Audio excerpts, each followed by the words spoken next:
Hello everyone, Rurikhan here coming at you with another video, and today we're going to be talking about Diablo 4. Allow me to apologize for my voice because I am sick. If you were in yesterday's stream, you'll be aware of the fact that I'm sick, and that is also one of the reasons why I didn't just wanted to post my initial reaction to Diablo 4 because it was very tame. I didn't really get to analyze it as much as I would like to, so today we're going to be checking out the gameplay trailer. I'm not really going to be going into the Necromancer cinematic trailer. There is one, but I don't want to go into that one because, you know, Blizzard's usually pretty good about their cinematics when it comes to that stuff, so I kind of feel like there's not really a whole lot to add there. Feels pretty solid when it comes. If you guys want to know my opinion on it, that cinematic feels pretty solid, looks pretty good. It is what it is, but in here, they actually talk about gameplay. We're going to be talking about it. Now, one of the things that I want to bring up before we get into it is that I do have to say that I'm a little bit disappointed with this community because Asmongold has said in the past that every single game boycott is about a 3-minute cinematic away from being over. And Blizzard has definitely proved that that's the case because they released this gameplay, they released a little bit of a cinematic, and everybody's just like down here cheering for like, oh my God, Diablo 4 is going to be amazing. It's like, dude, have you seen what the Diablo team has done with Diablo Immortal? And people are going to go like, oh yeah, but it's a mobile game, brr, brr, brr, brr, brr. Yeah, sure. Don't worry about it. The investors, they're thinking about your well-being. You know, all of the executives up top that are basically, you know, milking these whales, all they're thinking about is, oh no, we can't do anything wrong for the players. I mean, that would just be completely unethical. I mean, who does that? Come on. Wake up and smell the roses. But anyways, let's take a look at this gameplay and then we'll talk about this a little bit more.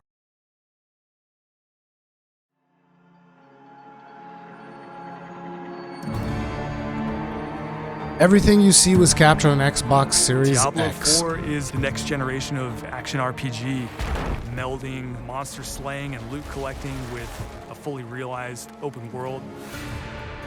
Okay, so one of the first things that I want to point out is that when I watched this yesterday at the Xbox stream, they were only streaming at 1080p, which is kind of like standard, but the footage that I'm watching now is actually in 4K, even though you guys are only watching it on the video in 1080p. But I can tell you right now that the detail of the sets is really, really good. Because yesterday when I was looking at it, I was like, But that's also because, again, bitrate with a lot of these streams, like, unfortunately, a lot of the people that are doing these streams, they don't know how to, you know, optimize stuff properly for showcasing it on YouTube. Most of them know how to optimize it to showcase on Twitch, but that's a really low bar to set because Twitch limits your bitrate really aggressively. But basically, the point here is these scenarios look really, really gorgeous. And yesterday, I couldn't really see that particular detail. It's not for the faint of heart. It's gory and unnerving. It's creepy. So one of the things that I like here is that they're going back to an older art style. So this is not your traditional Diablo 3, which Diablo 3 was gore, but it was very much almost like family-friendly gore. It's so gory that it's funny, right? It's so exaggerated that it's funny, which is the same thing that Diablo Immortal is doing. But in here, they're going for a much darker tone, which is essentially what a lot of the fan base keeps requesting. Make it dark, make it darker, darker. Like, imagine how dark you want it, make it even darker. I'm not necessarily among that crowd, but I do like what they are doing here. This does look good. And in a way, it's almost interesting because it feels like Path of Exile was inspired by their art style. You know, by taking inspiration from Diablo 2, and now it seems like Diablo 4 is taking inspiration from the Path of Exile art style, in a way. Diablo 4 is all about player choice. It takes all of the pillars of a Diablo game and just expands them with all the new features that people really love. And Looks like this thing is telling you which mob you are directly targeting, which is interesting. I'm wondering why that would be so relevant that you kind of like need an arrow to point it out for you. appreciate in modern games. Whoever you see yourself being, you can create in Diablo 4. It's important to include robust character customization because then I can play the fantasy that I want to play. The character creator looks like it's going to be pretty damn solid.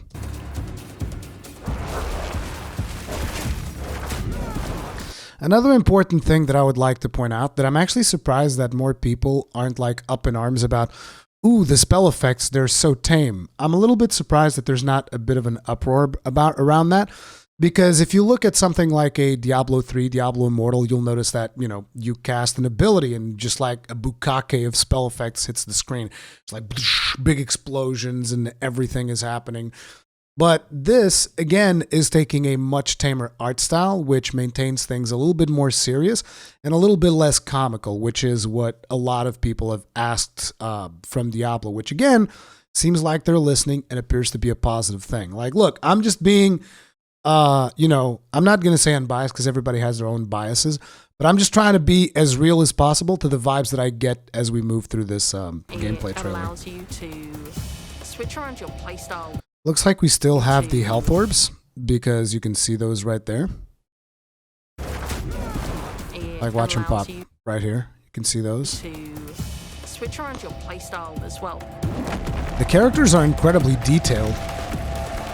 Dude, the detail on that is, holy crap. It is pretty impressive. Like, look at that. You can see that each mob is, like, the effects that they get from the ice are coming directly from the character itself. That's from the direction of the character that's in the center of the screen casting the spell. Everything feels very powerful and fun. I love that one. That one is a really cool one. Like the Sparta kick off the cliff and then jumping down. That's actually looks pretty satisfying. I'm hoping that you can actually kick enemies off of cliffs, not just when they're dead, because like right there, he's dead. He's going full ragdoll mode and he just dies from the kick. I'm hoping you can actually like kick enemies down cliffs and they'll take additional damage and stuff like that. Actually utilizing the environment around you, that'd be pretty sick. One of the really cool things about having an open world is your journey that you take throughout Diablo 4 is your own. There's no linear path that you have to follow. So once again, I'm assuming that they're doing the same thing that Diablo 3 did, where it's like the overworld is a little bit static, like there were sections in Diablo 3 that were static, and then there will be sections that will actually be procedurally generated. And I think that is the case with over 150 dungeons or something like that. We've got almost 150 dungeons in the game. There it is. There's all kinds of surprises as you're exploring. Strongholds are an enemy territory that you need to reclaim. You might have a space that begins as a hostile area, but after you've cleared it out, the evil in this place has been cleansed. it now becomes a friendly town. So you're going to be basically creating outposts as you move through the game. I wonder how important these are going to be and if they're going to like maybe generate some kind of a resource for you or something along those lines. Sometimes it's a new town, sometimes it's a new dungeon. There's a whole bunch of rewards that you get, and you have a real impact on the world as a result. No, you can't leave us here. I'm also wondering how this is going to work out when you have multiple players on the map, because for those of you that are not aware, this game is going to support, it's kind of like an MMO light, or maybe even it's a full-fledged MMO. They haven't really clarified that. But there will be other players in your game, as you will see shortly here on this gameplay trailer. So I'm wondering how it works if somebody has unlocked like a specific outpost and I haven't. Is there going to be like phasing or something along those lines? Is it going to be hard for you to team up with your friends? Like that's one of the questions that starts lingering in my mind. You start hearing about, oh, you can get these things. And can you even customize these cities? Like, can you choose who gets to live there? Do you have any kind of influence? Or is it just like, oh, you go here, you do this, and now it's populated by friendly NPCs, and that's that? They might come back any moment. Local events are really cool little story segments that happen within the open world. You'll just be running through the world, and then a local event will pop up, and you can choose to participate in it. Like, see right here, you got a necro here. Not sure if, or is it a necro here? I don't know. I can't really tell because the silhouettes of these characters makes it kind of hard to really tell. This one also look like, all of these three look like necros as far as I'm concerned. This one may be like a mage of some kind. Or get a group or a together druid. and just wail on these like giant world bosses. Yeah, this dude's definitely a druid. Now, one of my concerns with these world bosses is, are the mechanics actually going to be relevant? Because 9 times out of 10, when you have an MMO and there's like or an MMO light even, and there's like a big boss in the open world, normally that big boss tends to not be a huge challenge and everybody just zergs it down, kills it in seconds, and boom, done, right? These are events that take a lot of people, and you really have to work together. It looks like dude is like vomiting gold though. I wonder if this guy's got like really good loot. I hope he does. On your screen, collaborating, trying to take this big monster down. It's epic. It's so easy. Shared world, to create there a it is. community. It makes Diablo more of a social experience. I kind of feel like Diablo has always been a social experience. Maybe Diablo 1 was a little bit on the less side there because, you know, Diablo 1 was still in the very beginnings. But Diablo 2, I definitely felt like it was more of a social experience. Most of the time that I spent playing, I was playing on Battle.net. Despite the fact my parents clearly didn't want me to do that because back then the internet was really, really expensive. We've got fully enabled crossplay. If you have an Xbox and your buddy has a PC, you're going to be able to group up, or you could. Crossplay, extremely important. I hope they bring PlayStation into the fold as well because it's important that it's not just PC and Xbox. It's important that it's all of the consoles. And I don't think they're bringing this out on Switch because it feels like it's maybe a little bit too heavy for the Switch, so to speak. But if it does come on Switch, I'm hoping that, you know, just like make it crossplay across everything. Now, naturally, they can't say that in Xbox presentation. Actually, now that I think about it, there might not be crossplay because Microsoft is buying Blizzard and they might just be like, nah, PlayStation can play by themselves. They might do that. Play couch co-op. 2 people on a couch can sit there and have a great experience. We've created specific zones where players can engage in PvP. If you go there, you can start swinging away at people. But you're also opening yourself up to being swung at. If you're like really, really good, the game actually marks you as like a champion on the map. You basically become a loot pinata and everyone wants to chase you down. The problem with that is that it's extremely easy to exploit. So like you can get a group of people that is like, okay, I'm going to kill you all for a couple minutes until I become a loot pinata. Then you kill me and then we, you know, everybody gets loot. And then we do it somebody else kills everybody, becomes a loot pinata, and then we kill them. So they got to really pay attention to that. That is very easy to exploit. The last story mission is really the beginning of a whole different part of the journey. Now you're set up for the endgame, and that endgame is rich with things to do that allow you to get more and more powerful. Whether it's new items or new dungeons or new Paragon boards. What the hell? Paragon boards? Jesus Christ. You guys really were like, oh, dude, we're going to make Path of Exile look like a baby's toy. Although I know Path of Exile is still more complex than we're seeing on screen here, but notice how this links, and then there will be another one that will link. Every single time you come back to play Diablo 4, there's going to be new stuff for you to experience. And it's something that we're going to support for years to come. I'm really excited for folks to get their hands on Diablo 4. Just to see millions of people really enjoying the different options. Through the campaign, local events, couch co-op, Endgame, PvP, it almost doesn't end. That was actually not that many things, let's be honest. Campaign, Endgame, PvP, and whatever else she said, like rifts or whatever. And we are so close.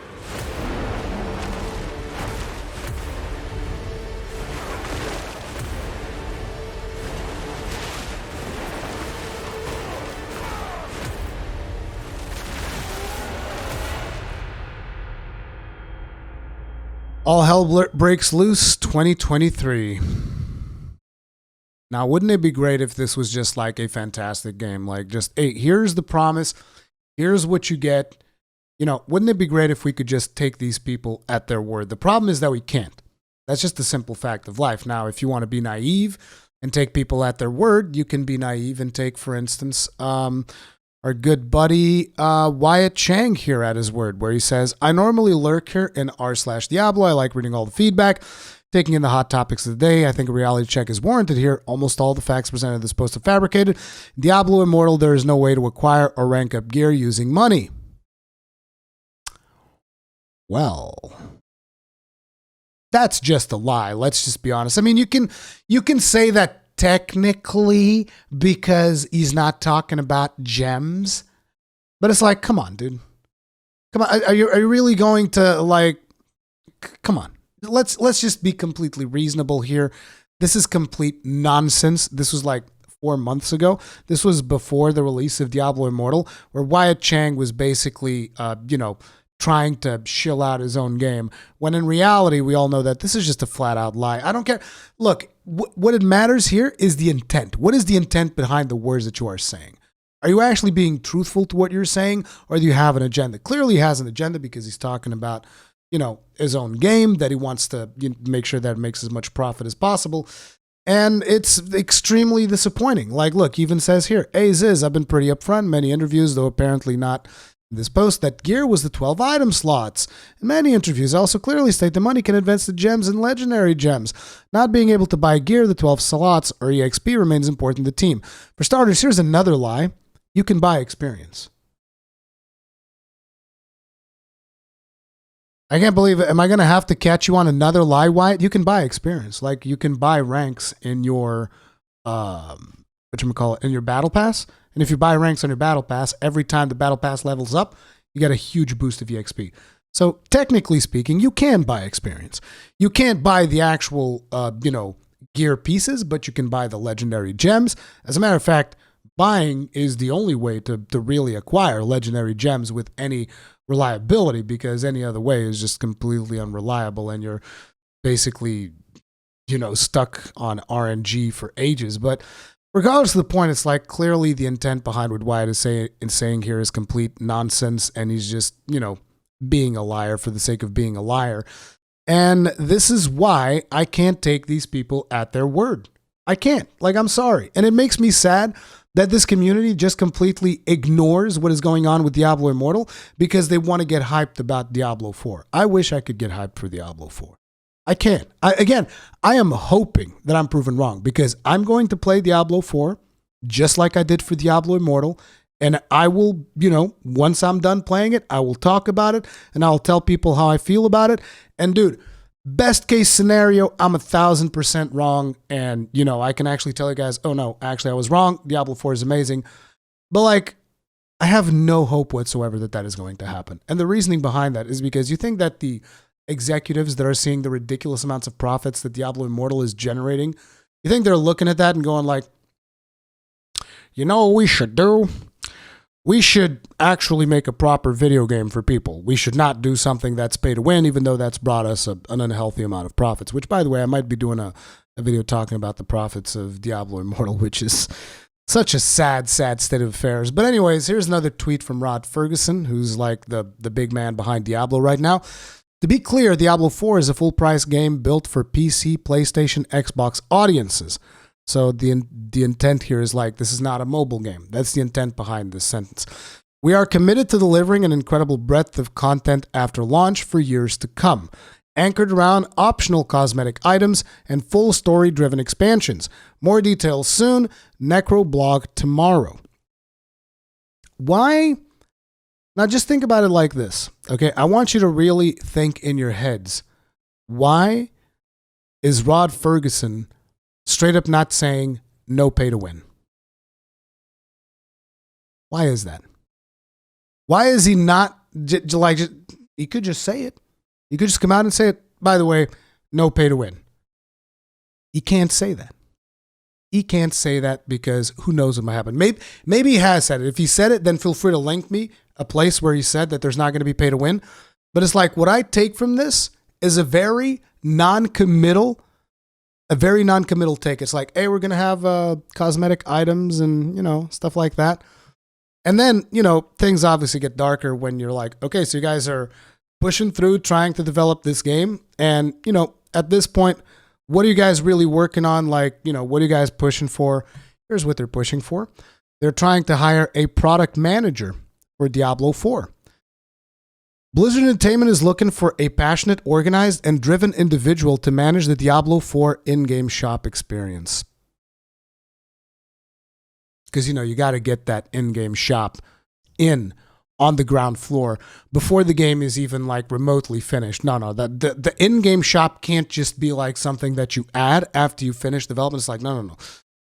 This role will be a key member of Diablo 4 commercial team. The ideal candidate will combine their experience working in a live service gaming environment with meticulous attention to detail, strong interpersonal communication skills, and passion to delight our players. You will play a critical role in managing the Diablo 4 in-game store experience for millions of players around the world, as this is a key component of Diablo 4's seasonal content strategy. Why do you think that they make seasons? They're going to make seasons in this game because they need to keep making money, because they need to at least put in an effort to put this as close as possible to the profits of Diablo Immortal, which it will never reach. You will be the tip of the spear, planning the content release schedule, configuring products using our internal tooling, and working with stakeholders across disciplines to ensure regular updates to the store through each season go smoothly. Additionally, we will strive to continually improve in process and encourage best practices. Manage the virtual product offers of Diablo 4 and in-game storefront throughout each season, deliver an exceptional player experience, basically get us into players' wallets. Utilize internal tools to configure product contents, pricing, and availability. Assist with scenario planning and maintaining the shop content roadmap. Organize and maintain ever-growing catalog of virtual products to facilitate communication analysis. Work with the analytics team to help identify sales trends and quantify purchase behaviors. Quickly identify and resolve unexpected issues related to the shop experience. Create contingency plans to mitigate errors and downtime risks. And collaborate with engineering, production, and QA stakeholders to push updates, resolve blockers, and create visibility. Amazing. The ability to interpret and analyze e-commerce data, apply those insights towards recommendation on focus on improving the shop and content offerings. Why don't you just hire a fucking psychologist while you're at it? I mean, no, wait. I forgot. You already have a bunch of those on the payroll. Completely forgot about that. But anyways, like I was saying, if you just look at this, looks amazing. If you look at the Necromancer cinematic, looks amazing. But if you ask me, do I think it's going to be awesome? No. I think it's going to be a shit show just like Diablo Immortal was before it. And I will be glad to be proven wrong, but I don't think I will. And anyways, if I'm proven wrong, you can quote this video. You can come after me and be like, see, you were wrong, Rurikhan, always being such a negative Nancy. And I'll be like, you're right. I will eat crow. I will eat crow, but guess what? I'll be eating crow happy playing a good Diablo game. But until then, we have to keep holding Blizzard accountable for all the nonsense that they're doing, and I'll continue to do that, even though I understand that there's a lot of people out there that hate me for it. That's okay. I'll keep fighting for you, even if you don't deserve it. But anyways, thank you all very much for watching. If you enjoyed this video, hit the like button, subscribe, bell notification icon, all that jazz. I'll see you guys in the next one. Stay strong, stay safe. Peace out.